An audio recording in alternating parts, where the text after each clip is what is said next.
नमस्कार दोस्तों, स्वागत है आप सभी का हमारे YouTube चैनल पे। आज हम लोग डिस्कस करने वाले हैं घटना चक्र पॉइंटर के महत्वपूर्ण क्वेश्चन जो हर एग्ज़ाम में पूछे जाते हैं। और वो इस टॉपिक पे हम लोग डिस्कस करेंगे ईस्ट इंडिया कंपनी और बंगाल के नवाब। ठीक है, इस टॉपिक पे आज हम लोग सारे क्वेश्चन को डिस्कस करने वाले हैं। और इसका जो इस टॉपिक से रिलेटेड पूरा थ्योरी हम लोग डिस्कस कर चुके हैं पिछले वीडियो में कल को, तो वो अगर आप नहीं देखें तो वो डिस्क्रिप्शन में उसका लिंक है या चैनल पे प्लेलिस्ट बना हुआ है, वहाँ से आप देख सकते हैं।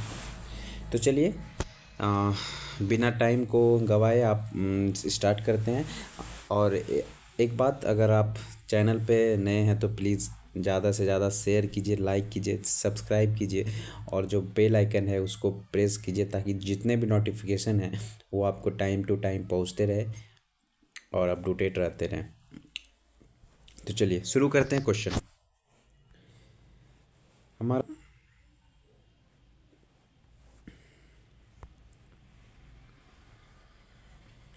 एक मिनट, चलिए ईस्ट इंडिया कंपनी और बंगाल के नवाब। तो क्वेश्चन देखिए है, मुगल सम्राट द्वारा नियुक्त बंगाल का अंतिम गवर्नर था। तो मुगल सम्राट द्वारा जो गवर्नर बंगाल में नियुक्त किया गया था वो उनका नाम क्या था? तो वो मुर्शिद कुली खान था। ये सब हम लोग डिस्कस किए हैं वीडियो में, एकदम अच्छे से थ्योरी टू थ्योरी एक एक लाइन डिस्कस किया हुआ है। आप वो वीडियो ज़रूर देखें, सारी उससे प्रॉब्लम आपकी सॉल्व हो जाएगी। मतलब बहुत क्लियर हम लोगों ने डिस्कस वहाँ पे किया। तो चलिए दूसरे क्वेश्चन की ओर। वह युद्ध जिसने भारत में ब्रिटिश प्रभुत्व को प्रारंभ किया, कौन सा युद्ध है? तो प्लासी का युद्ध है। ठीक है, चलिए अगले क्वेश्चन देखते हैं और क्वेश्चन की ओर बढ़ते हैं।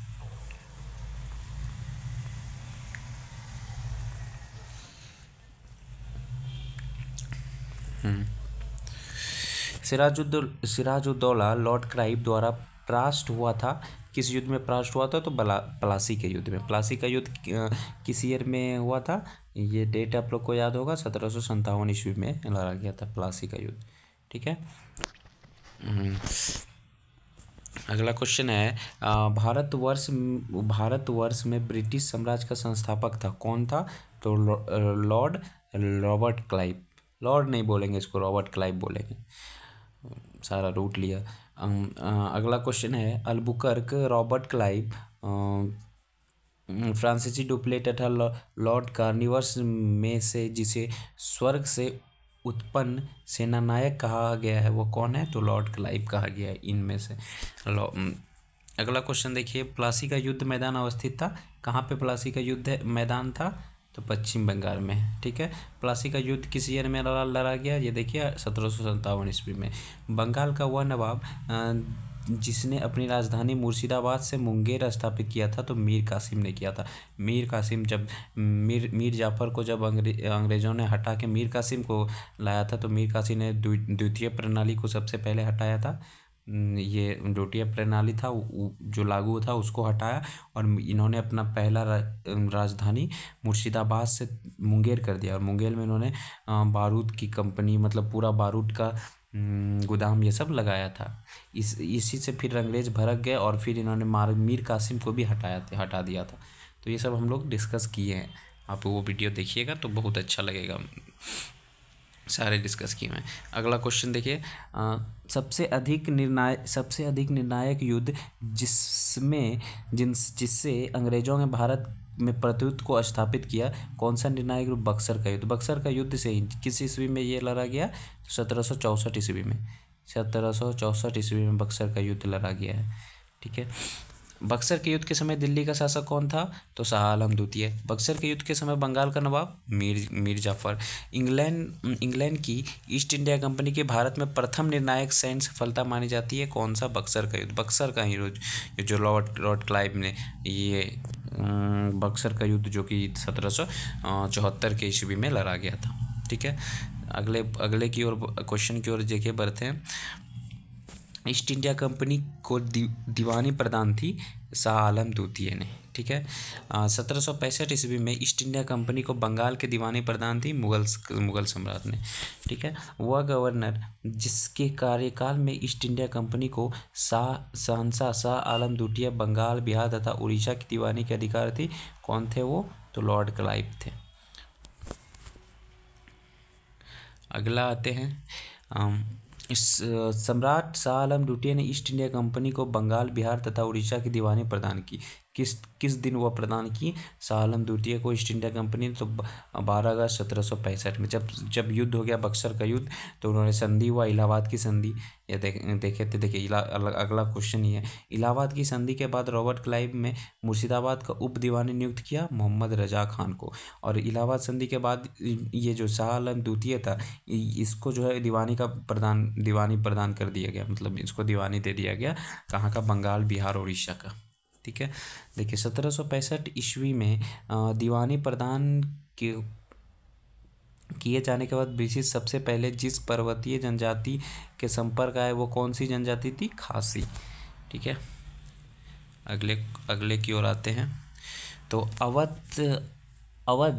से है। अवध सल्तनत के हिंदू नायब वजीर के संदर्भ में सत्य कथन क्या है? तो क्या है कथन है? देखिए, तो राजा टिकैत राय नवाब आसफुद्दौला के अर्थ मंत्री थे। अवध के नवाब के राज में सामान्यतः कपितय हिंदू जातियों के लोगों को उच्च स्थान प्राप्त करना था। अगले क्वेश्चन की ओर। 18वें शतक में भारत में लड़े हुए युद्ध का सही कालानुसार क्या है? मतलब अकॉर्डिंग के किसके पहले? देखिए, अंबर का युद्ध, फिर प्लासी युद्ध हुआ, वाडिवास का युद्ध हुआ, बक्सर का युद्ध हुआ। ठीक है, वाडिवास का युद्ध भी बताया था 17 मतलब कि जो फ्रांसीसी के विरुद्ध लड़े थे अंग्रेज 1760 ईस्वी में। तो वाडिवास का युद्ध 1760 में, देखिए वाडिवास का यहीं अभी डिस्कस कर रहे थे, तुरंत आ गया। वाडिवास का युद्ध 1760 में किसके बीच में हुआ था? देखिए यहाँ पे है, ब्रिटिश ने ही फ्रेंच को हराया था। वह फ्रांसीसी सेनापति जो 1760 के वाडिवास युद्ध में पराजित हुआ, कौन सा हुआ? काउट लाली। ठीक है, चलिए अब अगले क्वेश्चन की ओर आते हैं। और अगला है, देखिए मैच द फॉलोइंग है, सही सुमेलित यूज में है इसमें कि बक्सर का युद्ध देखिए किससे है? मीर कासिम विरुद्ध ईस्ट इंडिया कंपनी, बक्सर का युद्ध हुआ। वाडिवास का युद्ध देखिए फ्रांसीसी युद्ध और ईस्ट इंडिया कंपनी के बीच में। चिलियावाला का युद्ध हो गया डलहौजी के विरुद्ध सिखों के बीच में, और खुर्दा का युद्ध निज़ाम विरुद्ध मराठे के बीच में। ये बहुत इंपॉर्टेंट है, ये युद्ध किनके बीच में हुआ, ये आप एकदम दिमाग में रखेंगे इसको। भारत में अंग्रेजों का सर्वाधिक विरोध किया गया किसके द्वारा किया गया? तो मराठा के द्वारा किया गया। ठीक है, ये थे क्वेश्चन बंगाल से जो ईस्ट इंडिया कंपनी, वहाँ से जो क्वेश्चन बने थे इसके बारे में था।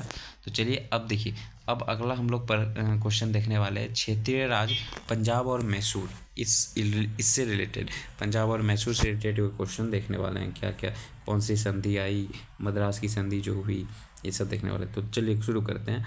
देखिए, दिल्ली, काबुल, मकराना तथा श्रीनगर में से रंजीत सिंह के राज्य में सम्मिलित कौन था? ये दिल्ली, काबुल या मकराना, इसी में से कौन सा राज्य जो है राजा रंजीत सिंह के राज्य में था? आप ये श्रीनगर, राजा रंजीत सिंह जो श्रीनगर के मतलब कहाँ से संबंधित थे? देखिए अगला क्वेश्चन, राजा रंजीत सिंह संबंधित थे सकरचनिया मिसल के। ठीक है, महाराजा रंजीत सिंह की राजधानी कहाँ पे इन्होंने लाहौर में किया था। ये अभी इसके पंजाब का भी जो प्रांत था इसके बारे में हम लोग डिस्कस किए थे कि पंजाब के जो पहले जो राजा थे रंजीत सिंह, उन्होंने अफ़गान पे का जो हमला नहीं किया था, मतलब उन्होंने उधर से अफ़गान से हमला आया था हमलावर, लेकिन चेनाब निवर पे नदी से जो है उनके बारूद गिर गए थे, तो इन्होंने ही राजा रंजीत सिंह ने वापस कर दिया उन्हें। तो वो लोग बहुत मतलब खुश हुए वहाँ के राजा, तो इनको लाहौर गिफ्ट में दे दिया और लाहौर को फिर इन्होंने अपनी राजधानी बनाई। ठीक है, राजा रंजीत सिंह ने अदालत-ए-आला की स्थापना की थी कहाँ पे? लाहौर में। राजा रंजीत सिंह ने सुप्रसिद्ध कोहिनूर हीरा प्राप्त किया था शाहशुजा से। ठीक है, अगला क्वेश्चन देखिए, अगले की ओर आते हैं। ईश्वर की इच्छा थी कि मैं सब धर्म को एक निगाह से देखूं, इसलिए उसने दूसरी आंख की रोशनी ले ली। यह कथन किसका था, किसने कहा था? तो महाराजा रंजीत सिंह ने कहा था। ठीक है, महाराजा रंजीत सिंह के उत्तराधिकारी कौन थे? खड़ग सिंह थे। सिख राज का अंतिम शासक ये दिलीप सिंह, ये भी दिलीप सिंह ही थे, सिख राज के अंतिम शासक जो पंजाब के थे। ठीक है, तो पंजाब के पूर्व महाराजा दिलीप सिंह के विषय में 23 अक्टूबर 1893 को उनका निधन पेरिस में हुआ। नासिक में उनकी अंत्येष्टि हुई। उन्होंने कभी भी सिख धर्म नहीं छोड़ा था, वह कभी भी रूस नहीं गए थे। कि में से सही कथन कौन सा है? सही कथन इसमें बताना है ये सब में से। तो सही कथन ये है 23 अक्टूबर 1893 को उसका निधन कब कहाँ हुआ था? तो पेरिस में हुआ था। ये सही। चलिए अगले क्वेश्चन की ओर बढ़ते हैं। अगला क्वेश्चन देखिए, पंजाब के विलय के पश्चात पंजाब का शासन करने के लिए 3 की परिषद के सदस्य थे। कौन कौन? जो पंजाब के विलय, जब विलय होने लगा तो उनके पश्चात पंजाब पर शासन करने के लिए कौन सदस्य? तो सर हेनरी लॉरेंस जो अध्यक्ष, जॉन लॉरेंस एवं चार्ल्स ग्रेनवेल मानसेल। ठीक है, प्रथम आंग्ल मैसूर युद्ध की विजय हुआ, हैदर अली हुआ था। ठीक है, 1755 में डिंडीगुल मैसूर में एक आधुनिक शस्त्रागार की स्थापना की थी। किसने की थी? हैदर अली ने की थी। ब्रिटिश जनरल जिसने हैदर अली को पोर्टोनोवे में युद्ध में हराया, सर आयरकुट को हराया था। ठीक है, टीपू सुल्तान ने अपनी राजधानी कहाँ पे बनाई थी? तो श्रीरंगपट्टनम में। ठीक है, वह भारतीय शासक जिसने विदेशों में आधुनिक प्रतिबुद्ध में दूतावास स्थापित किए थे, तो वो कौन थे?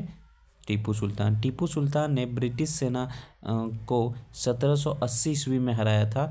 वो कहाँ पे हराया था? तो पोल्लीलुर में। ठीक है, अंग्रेजों ने त्रिरंगपट्टनम की संधि की थी। तो किसके साथ हुई थी त्रिरंगपट्टनम की संधि? तो टीपू सुल्तान के साथ हुई थी। टीपू सुल्तान के यहाँ ऊपर हम लोग देखें ना, टीपू सुल्तान ने अपना राजधानी श्रीरंगपट्टनम में बनाया, तो वहीं पे एक संधि हुई थी कि अंग्रेजों के बीच में, तो अंग्रेज और टीपू सुल्तान के बीच में हुई थी। टीपू सुल्तान अंग्रेजों के युद्ध में कब मारे गए थे? 1799 ईस्वी में। ठीक है, चलिए अगले क्वेश्चन की ओर बढ़ते हैं।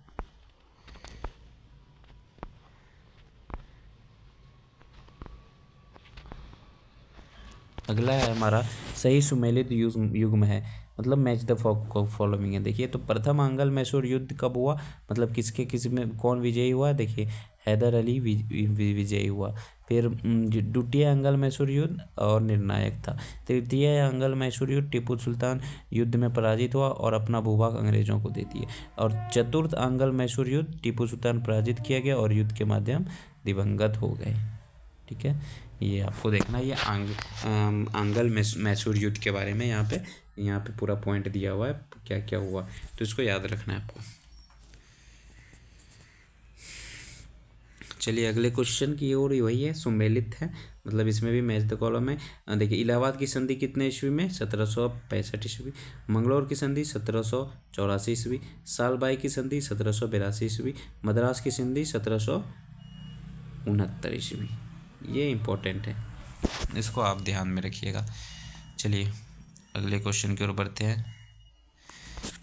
बेगम समरू ने एक अंतिम प्रसिद्ध चर्चा का निर्माण कराया, तो वो कहाँ पे? सरगधना में कराया।